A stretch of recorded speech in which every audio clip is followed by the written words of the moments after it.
추워졌고, 근데 오늘은 좀 나은 것 같아요. 낙엽 다 떨어졌고, 버퍼거에는 눈이 83인치가 왔다고 하더니 이제는 날이 따뜻해져서 홍수가 날 걱정이 있는 그런 세상에 삽니다. 그래도 우리는 아직 그런 염려는 없어요. 그렇죠? 일기예보는 땡스기빙 데이에 뭐가 온대요. 스톰이 오는데 그 스톰이 눈이 될지 비가 올지 비가 될지 그건 아직 모릅니다. 어쩌겠습니까? 우리가 통제할 수 없는 거죠. 눈이 오면 눈이 오는 대로, 비가 오면 비가 오는 대로 그대로 견뎌야 하는 그런 삶인 것입니다. 자, 11월의 네 번째 일요일, Thanksgiving Sunday라고 하죠. Thanksgiving Day입니다. 잘 아시는 거예요. 추수 끝나고 난 다음에, 그러니까 미국의 초기에 이주 온 사람들이, 정착민들이 하나님께 감사한다, 뭐 이런 취지로 시작했다고 하는데요. 정확하게 Thanksgiving Day라고 하는 것, 그래서 이날을 공휴일로 정한 나라는 그러니까 Thanksgiving Day라고 하는 이름으로 정한 나라는 미국과 캐나다뿐이라고 해요. 물론 다른 지역에서도 그와 비슷한 축제들은 많이 합니다. 그런데 날씨가요, 미국과 캐나다가 다르잖아요. 캐나다가 훨씬 일찍 춥죠. 그래서 미국은 네 번째 목요일 11월이고요. 캐나다는 두 번째 월요일이랍니다. 10월. 그렇게 돼 있어요. 이유는 이것이 기본적으로요, 추수에 대한 감사인데 아시아와 유럽의 다른 개념이라고 생각합니다. 아시아도 추석이라고 하는 걸 하죠. 풀문 페스티벌, 뭐 엄청난 페스티벌을 하지 않습니까? 그 말은 첫 번째로 추수를 해서 뭔가 거두어들이고 난 다음에 감사를 하는 것이고요. 유럽 같은 경우는 어떻게 했는가 하면 추수한 거 다 창고에다가 집어넣어 놓고 끝내놓고 그런 다음에 감사제를 했다는 거죠. 어떤 것이 더 좋은 것인지 저는 잘 모르겠습니다. 그런데 추수를 끝내고 땡스기빙을 하는 것은 이런 의미가 있을 거예요. 자, 이제 다 끝났다. 이제부터 놀고 먹고 쉬자. 이런 것. 그렇다고 하면 첫 곡식을 가지고 추석을 지내고 감사제를 하는 것은, 자, 첫 곡식 먹었으니 이제부터 열심히 일해보자. 이런 의미가 아닐까 싶어요. 글쎄요. 여러분들은 어떻게 생각하실지 모르겠습니다만 저는 이 동서양의 비교를 하면서 예수의 비유에 나오는 어리석은 부자가 오히려 유럽적이 아닌가 싶어요. 서구의 땡스기빙이 그런 거잖아요. 곳간에 다 채워놨다. 이제부터 놀고 먹자. 이제는 할 일 없다 하는 이런 생각. 반면에 아시아는 뭐라고 합니까? 이제부터 시작이다 하는 거죠. 글쎄요. 일하기 전에 먹는 것하고 일한 후에 먹는 것하고 어떤 게 더 좋은지는 잘 모르겠습니다. 하지만 제 생각은 이제 끝났다라고 생각을 하고 놀면 이제부터 시작이다 하는 것보다는 훨씬 생명 연장에 도움이 안 될 것 같아요. 왜? 아직 할 일이 남아있다 할 때 우리는 뭔가 생명 연장이라고 하는 그런 의지를 갖게 되는 게 아닌가 싶습니다. 하나님께서 사랑하시는 여러분, 이제 다 끝난 게 아니라 이제부터 시작입니다. 기도할게요. 하나님, Thanksgiving Day입니다. 아니, Thanksgiving Sunday입니다. 이제부터 시작입니다. 일하게 하옵소서. 아멘. Thanksgiving Sunday, 그래서 감사에 대한 설교를 하는 날입니다. 그런데 이미 눈치채신 분들도 계시겠지만 제가 감사에 대한 설교를 많이 하지 않습니다. 아니, 더 정확하게 말씀드리면요, 저는 감사에 대한 설교가 거의 없습니다. 거의 안 합니다. 이유는요, 솔직히 말씀드려서 감사에 대한 개념이 제게 잘 정립되어 있지 않기 때문에 그래요. 뭐 그런 생각 하실 거예요. 저건 목사라고 하는 놈이 감사에 대한 개념도 안 돼 있어 하고. 그렇기 때문에 저 같은 경우는 나도 잘 모르겠는 것을 여러분들 앞에 이야기할 수가 없잖아요. 물론요, 기독교라고 하는 것은 지난 2000년 동안 수없이 많은 설교자들이 감사에 대한 설교를 했습니다. 그리고 지금도 하고 있고요. 그래서 여러분들은 별로 관심이 없겠습니다만 Sermon Central 뭐 이런 그 웹페이지가 있어요. 그런데 들어가 보시면 감사에 대한, 그러니까 Thanksgiving Sunday에 대한 설교들이 그냥 쫙 나와 있습니다. 스크롤 압박이 엄청나게 나올 만큼 그렇게 많은 설교들이 거기에 담겨져 있어요. 그러니 뭐 감사에 대한 설교 대단하고 새로울 것도 없다 말씀드렸잖아요. 해 아래 새로울 게 뭐 있습니까? 맨날 똑같은 거지. 그러니까 그 중에서 하나 그냥 딱 수십, 수백, 아니 수십만 건의 설교 중에서 하나를 쓱 가져다가 하면 못할 것도 없겠지만 저는 감사에 대한 설교가 상당히 부담스럽습니다. 그건 이미 앞에서 말씀드린 것처럼 감사에 대한 생각이 저에게 잘 정리되지 않기 때문에 그래서 생각을 해봤죠. 감사가 뭐냐? 아니 왜 감사해야 하냐? 아니 그럼 무엇을 감사해야 하냐 하는 것인데, 늘 감사에 대한 설교를 하려고 할 때마다 저를 혼란스럽게 하는 것은 다름이 아니라 대부분의 감사라고 하는 것이요, 난 참 감사해 라고 하는 것이 상대적인 평가에 의한 것이라는 겁니다. 상대적인 거예요.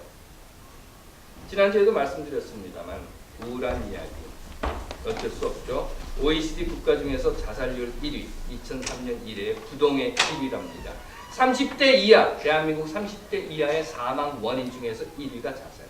공공부채가 1,000조, 조 그러면 개념이 안 잡혀요. 비정규직이 1,000만 명, 월 80만 원 이하의 60대 이상 저임금 근로자가 전체의 65%. 그러면서 그래. 그래도 말이지 OECD 국가 자살률 최고인 대한민국에서 나는 아직 살아있으니 감사해. 감사하시죠? 12살 여자아이가 유서를 쓰고 죽는 나라에서 우리 아이들은 아직도 저렇게 건강하게 잘 살아있으니 참 나는 감사해. 14세 이상 경제활동 인구 4천만 중에서 1,000만 명이 비정규직인 대한민국이라고 하는 나라에서 나는 정규직이니까 난 참 감사해. 월 80만 원 이하의 60대 이상 저임금 근로자가 65%인데 나는 35%에 드니까 나는 참 감사해. 팔다리 없이 태어나거나 사고를 당해서 장애인이 되기도 하는데 난 아직 멀쩡하잖아. 그러니 얼마나 감사해. 집 없는 사람들, 홈리스들이 수두룩한 세상에서 그래도 나는 다리 쭉 펴고 잘 수 있는 집이 있잖아. 그러니 나는 얼마나 감사해. 어떠십니까? 이렇게 상대적으로 비교해서 얻어지는 감사가 진정 감사의 조건인가 하는 것, 전 이게 정리가 안 된다는 겁니다. 아니 정리가 안 되는 것이 아니라 이게 마음에 안 드는 거예요 도대체. 그래도 종교라는 것을 가지고 있으니까 더욱 기독교라고, 다시 말해서 예수가 보여준 삶이라고 하는 것이 내가 아는 하나님의 뜻을 세상에서 가장 잘 드러낸 삶의 모습이었다라고 믿는 설교자로서 뭔가 감사에 대한 설교를 하기는 해야겠는데, 어떤 설교자가 했다는 이야기처럼 어떤 사람이 사업에 쫄딱 망해가지고 이제 남은 것도 없고 죽어야 되겠다고 생각을 하고, 그리고 죽기 전에 남은 것이라도 얼마 없는 것이지만 하나님께 바쳐야 되겠다라고 생각을 하고 있는 돈 톡톡 긁어 모아가지고 교회에 헌금을 하고 죽기 전에 자기 고향 가서 죽어야지 하고 고향에 가서 번개탄을 사려고 가게에 들어갔는데 그 가게 주인이 누군가 하면 바로 자기의 중마고 오랜 친구였고, 그 친구가 마침 새로운 사업을 시작하려고 돈을 모아뒀다가 죽겠다고 고향으로 내려온 그 친구에게 같이 한번 사업해보자. 그리고 엄청난 돈을 투자해서는 회사도 다시 살리고 사업이 번창해서 큰 부자가 되었다. 봐라. 이렇게 하면 얼마나 감사하냐. 하나님께서 모든 것을 다 채워주시고 죽을 목숨 살려주시고 더 잘 살게 해주시니 감사하지 않을 수 있겠냐라고 하는 이야기에는 도저히 공감이 가지 않는다는 겁니다. 글쎄요, 여러분들은 어떻게 생각하시는지 모르겠습니다만, 하긴 그것도 다 그냥 믿어, 그게 다 하나님의 뜻이야 이러고 넘어가 버릴 수는 있겠죠. 그런데 여러분들 생각해 보세요. 번개탄 사러 가서 부자 친구를 만나지 못한 사람은 그런 거 없죠. 이건희의 자식은 애비를 잘 만나서 주식 상장하자마자 바로 5조 돈 방석 위에 앉았다고 하는데, 그럼 이건희의 자식들은 감사하고, BBK로 이명박에게 사기당해서 전 재산 몽땅 날리고 스스로 목숨을 끊어버린 사람들은 감사하지 못하나요? 박정희의 자식은 애비 잘 만나서 대통령을 했다고 하는데, 그럼 박정희에 의해서 간첩 누명 씌워줘서 평생을 간첩 자식이라고 하는 손가락질을 받으며 살아야만 했던 그 아이들은 감사하지 못하나요? 그럼 민족을 배신하고 민주주의를 짓밟고 오직 자기 권력을 지키기 위해서 선량한 국민들을 간첩으로 몰아 죽여버리고 자별들과 야합해서 가난한 여공들의 피눈물을 짜내서 더러운 재물을 긁어모으고 젊은 여자 옆에 끌어안고 술 마시고 있다가 총에 맞아 죽은 그런 자를 애비로 두지 못해서 지금도 하루하루 먹고 살 걱정을 하고 스쿨버스 운전하면서 난방비가 아까워서 집안에서 파카에 담요에 목도리까지 칭칭 둘고 벌벌 떨고 있는 나는 그러면 감사할 게 없습니까? 어떻게 생각하십니까? 나는 하루 9시간씩 스쿨버스 운전하며 가까스로 먹고 살아야 하는데 나에게는 억은커녕 백도 없는데 박정희 아들은 마약에 빠져 살았어도 재벌 기업의 총수가 되고 어떤 놈은 애비를 잘 만나서 그 자식에게까지 억 원이라고 하는 세금을 감면받는다고 하니 그럼 나는 아버지를 잘못 만나는 것을 원망하고 한탄해야 합니까, 여러분? 예수는 어땠을까? 예수는 어땠을까? 예수는 감사했을까? 했죠? 이렇게 했어요. 죽은 나사로를 살리기 전에 이렇게 기도하는 거예요. 하나님, 늘 제 기도를 들어주시니 감사합니다. 고맙습니다. 이렇게 미리 손을 싹 써놓고 그리고 난 다음에 얘기합니다. 나사로야, 살아나거라. 그러니까 나사로가 벌떡 일어나서 살았다. 글쎄요. 제가 이렇게 보면서 이건 어쩌면 꼼수일지도 모르겠어요. 이미 고맙다고 다 해놨으니까 안 들어줄 수 없고. 농담이고요. 하지만 십자가에서 죽을 때 하나님 나를 죽여주시니 감사합니다. 나를 죽을 수 있게 이 십자가에 매달아 주시니 고맙습니다 하고 예수가 이야기했나요? 그렇게 외쳤나요? 아니 그렇게 예수가 외쳤다면 더 멋있었을까요? 정말 그리스도 메시아다웠을까요? 그래서 제가 한번 성경을 찾아봤습니다. 여기저기 다 찾아봤는데 요한복음서에서는 뭐 이런저런 말들을 많이 하지만 공관복음서에서는 그런 말 없어요. 공관복음서에서는 이렇게만 이야기합니다. 엘리 엘리 라마 사박다니. 무슨 말입니까? 나의 하나님 나의 하나님 어찌하여 나를 버리셨나요? 그리고 십자가에서 죽어버리고 나옵니다. 물론 누가복음서에서는 그나마 내 영혼을 하나님께 맡기나이다 하는 조금 멋진 이야기를 하기는 하지만 결국 마지막 한순간 십자가에서 죽어가는 예수는 감사한 마음이 이만큼도 없었다는 그럴까요? 정말 그랬을까요? 여보 당신이 나와 같이 살아주어서 감사해. 상당히 외교적인 발언이에요. 그래도 나와 같이 살아주지 않으면 그러면 감사하지 않겠습니까? 다른 누군가와 살고 있다고 하면 감사하지 않을까요?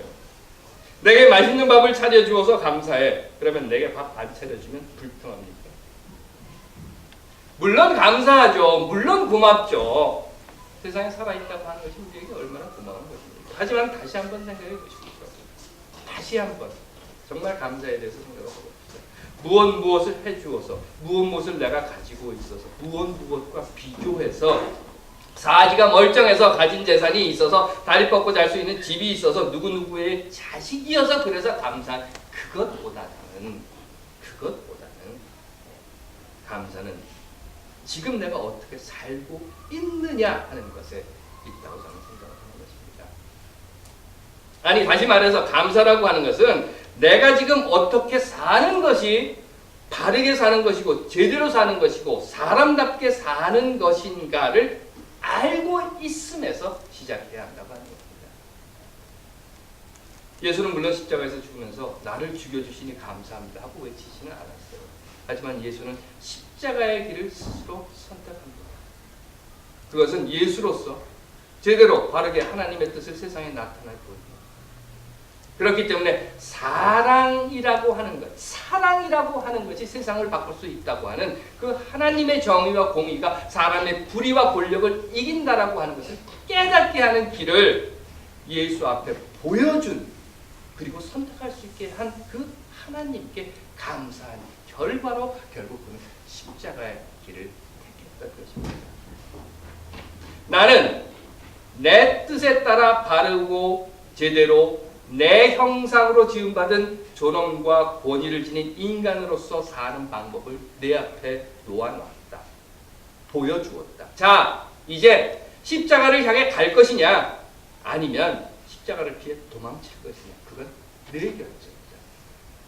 라고 하는 것을 하나님께서 그에게 보여줌으로 해서 결국 예수는 그 하나님께서 보여주신 선택에 감사하며 십자가를 향해 달려갔던 것입니다. 하나님, 제게 사람이 사람답게 살 수 있는 길을 보여주셨으니 감사합니다. 이제 십자가를 지겠습니다.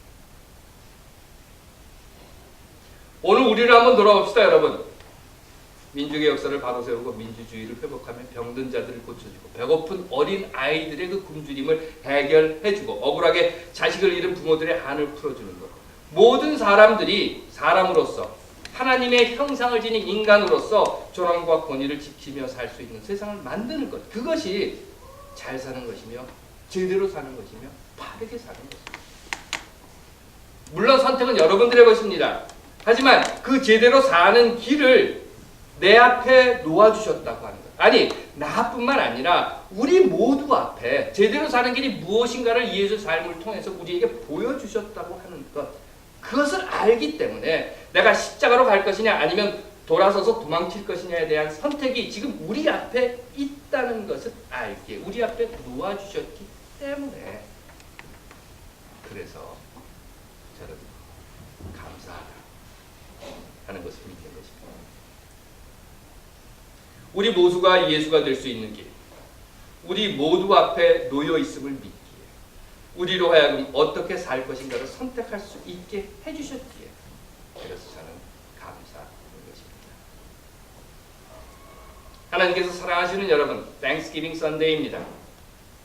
여러분들은 무엇에 감사하십니까?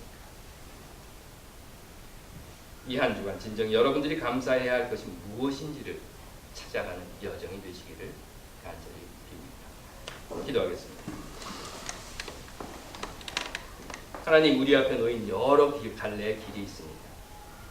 무엇이 옳은 것이고 무엇이 그른 것인지 우리가 가야 할 길이 어딘지 우리 앞에 보여주신 그 안에서 우리가 진정 감사함으로 선택하고 감사함으로 그 길을 걸어가게 하옵소서.